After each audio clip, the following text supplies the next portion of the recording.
Dia 21 de dezembro, às 6 horas e 20 minutos da manhã, acontece o solstício de verão, o que marca o início dessa estação até o dia 20 de março do ano que vem. Astronomicamente falando, devido ao eixo da Terra, no solstício de verão a gente tem o dia mais longo do ano no hemisfério sul, e acontece o inverso no hemisfério norte, que vai ter nessa data o solstício de inverno, com a noite mais longa do ano. Aqui, quando a gente fala que um hemisfério vai receber mais luz que o outro, que a incidência de raios solares vai tornar um hemisfério mais tempo iluminado que o outro, a gente tem aqui uma ênfase. E se você pensar isso no seu cérebro, uma vez que somos seres alinhados com o cosmos, a gente está falando que um hemisfério cerebral vai ter mais ênfase que o outro. E como é que a gente pode traduzir isso? Uma vez que a gente tem dias mais longos, que a gente está falando de uma energia solar, a gente tem aqui uma predominância do princípio masculino, ou seja, lado esquerdo do cérebro com o lado direito do corpo. A energia masculina, ela é para fora, ela é uma energia de ação. O Sol aqui, ele está a 0 grau de Capricórnio. É uma energia de ação com disciplina, com estrutura, com dedicação. Mas vamos considerar que no mapa a gente tem 3 princípios masculinos determinantes. A gente tem o Sol, que é o rei, a gente tem Marte, que é o guerreiro, e a gente tem Júpiter, que é o sacerdote. Esse Sol, ele está em quadratura com os nodos lunares. Isso traz um conflito entre resolver o passado, questões kármicas, tudo que me acorrenta naquilo que eu já conheço, que eu já domino, onde eu me acomodei, e muitas vezes aonde eu escolho ficar, mesmo dizendo que eu quero sair. E o futuro, que é a jornada da alma pelo desconhecido, pelos desafios que a levam no caminho de evolução e realização de si mesma.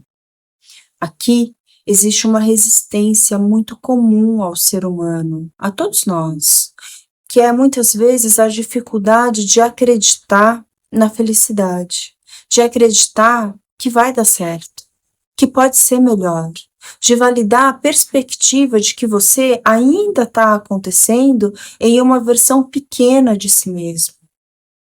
Fora esse Sol que está nessa aflição, né, nesse aspecto de quadratura, Marte está retrógrado e vai ficar retrógrado até o dia 23 de fevereiro, ou seja, 2/3 desse período dessa estação.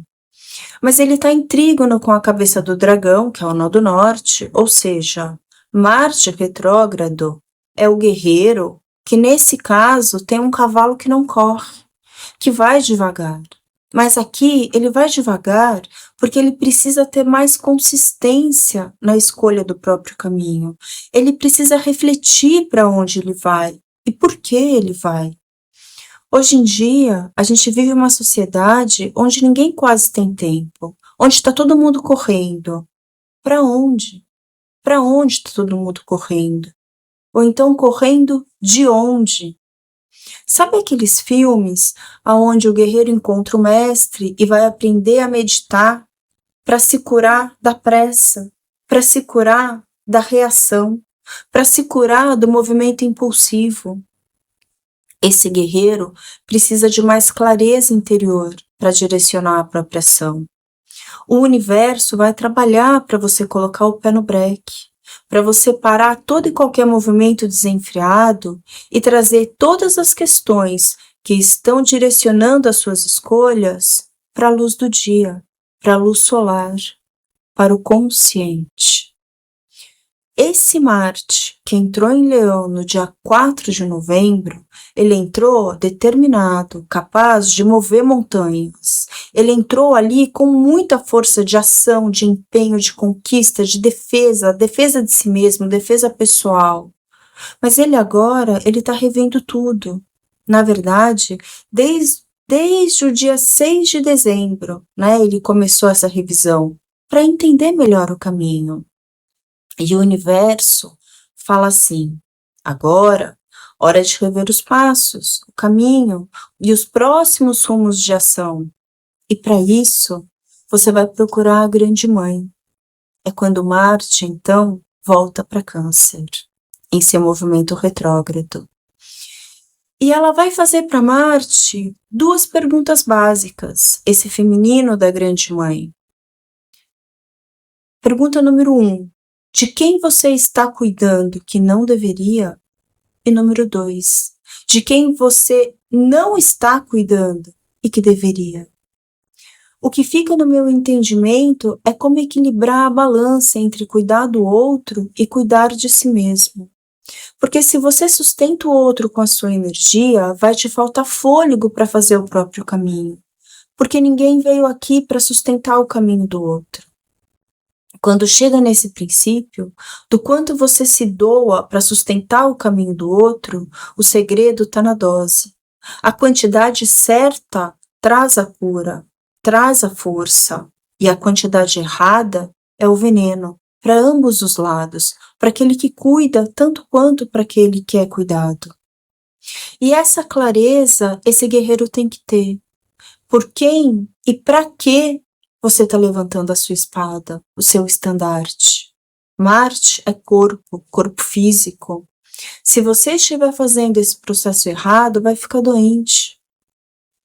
Porque isso vai fazer o seu corpo parar, percebe? O universo todo está conspirando para que você se faça mais consciente. Normalmente, quando o guerreiro chega no templo, exibindo as façanhas todas que ele faz com a espada, as medalhas todas que ele carrega, né, as lutas que ele já venceu, o mestre não está interessado em nada disso. Ele toma essa espada com um suspiro, e esse guerreiro vai então pro detox.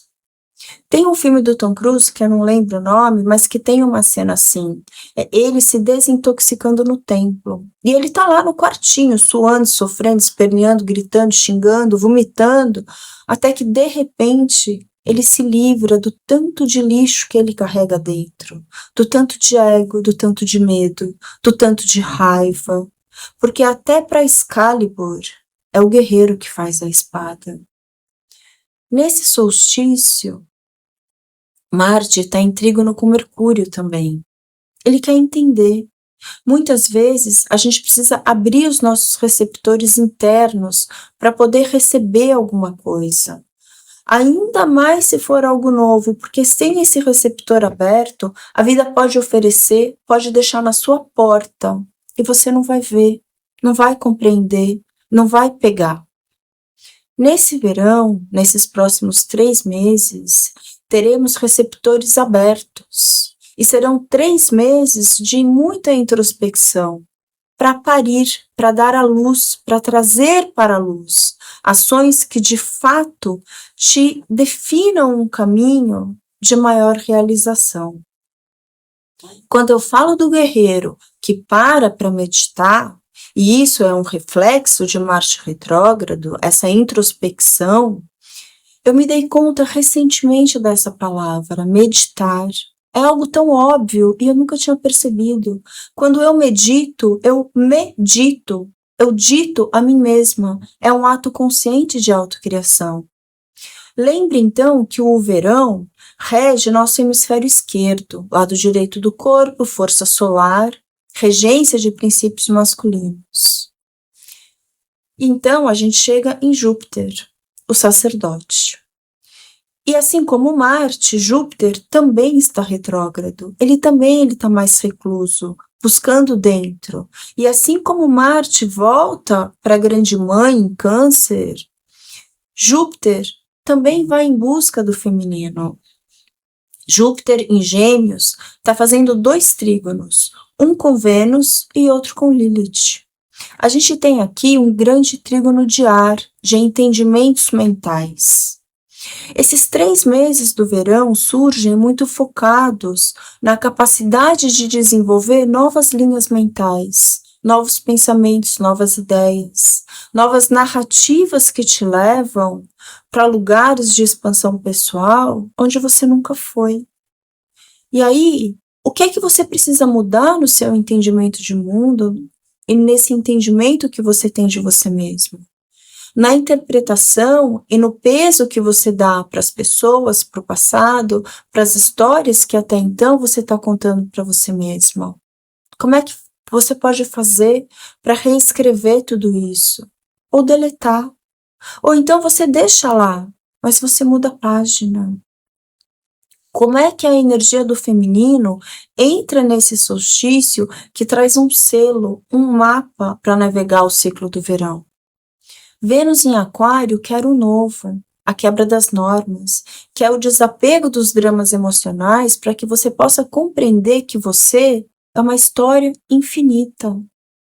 Esses dias eu escutei que as pessoas estão acostumadas a pensar a vida como começo, meio e fim. Mas, disse um poeta, que é começo, meio e começo. Para essa Vênus, acabou o mimimi. A alma não tem mais tempo para sofrer por leite derramado. Essa Vênus não quer o passado, ela quer o futuro. Ela quer o porvir, ela quer o sol que nasce para algo novo, algo que nunca foi vivido, que nunca foi experimentado. E em trígono com Júpiter é a necessidade de honrar esse desejo, o desejo de traçar novos ideais de si mesma e para si mesma, que podem parecer novo porque você nunca foi nesse lugar, né? Nessa vida que você está vivendo hoje. Para essa vida, esse lugar é novo. Mas quando você entra nele, tudo se alinha, tudo faz sentido, existe uma familiaridade lá dentro. É algo solto dos emaranhados emocionais que te prendem. Existem pessoas que são janelas. A minha intenção nesse vídeo é ser essa pessoa que na sua vida é uma janela aberta que te possibilita olhar para dentro e que te sussurra. Você pode, você tem essa força.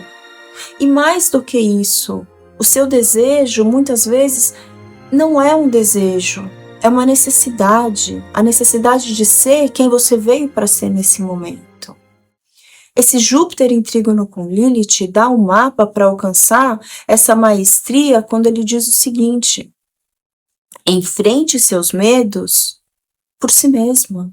Vai lá no buraco escuro, porque o buraco escuro é teu casulo, é de lá que a borboleta nasce. E esse Júpiter está em quadratura com Saturno. Saturno que está regendo esse Sol do solstício em Capricórnio. Saturno que rege o tempo. O desafio de estruturar a própria expansão, de manifestar no mundo. Para isso, seja disciplinada, seja persistente. Se você duvidar, volta para a fé. Caminho novo não tem mapa pronto.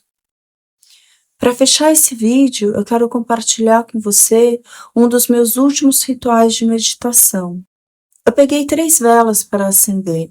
Uma representando o passado, uma o presente e outra o futuro. E a minha vela do presente não parava de pé. Ela caía. De novo, de novo, de novo. Então eu parei para entender. E eu ouvi: no tempo não existe o presente. A ideia de que o tempo é passado, presente e futuro, é um engano. No tempo só existe passado e futuro. É uma polaridade, assim como tudo que constitui a realidade desse plano, de dia e noite, masculino e feminino, luz e sombra, verão, inverno. Tudo que você chama de presente é apenas uma janela através da qual você olha para o passado, para o futuro. A polaridade do tempo é o perfeito e o imperfeito. Às vezes o passado é o perfeito. Você lembra e pensa, foi tudo tão perfeito, tão maravilhoso. E o futuro é o imperfeito. Nada mais será como antes. Ou às vezes é o inverso. O passado foi o imperfeito. Tudo deu errado, tudo foi difícil, foi ruim, foi traumático, foi uma tortura. Mas o futuro será perfeito, será maravilhoso, tenho grandes planos para o futuro. Aí então eu perguntei, nesse caso então, o que é o presente? O presente é é quando você está fora do tempo. E fora do tempo você é livre. Você não é refém das próprias histórias.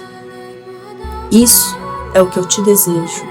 E te desejo também os versos de Raul Seixas, quando ele diz: eu prefiro ser essa metamorfose ambulante do que ter aquela velha opinião formada sobre tudo.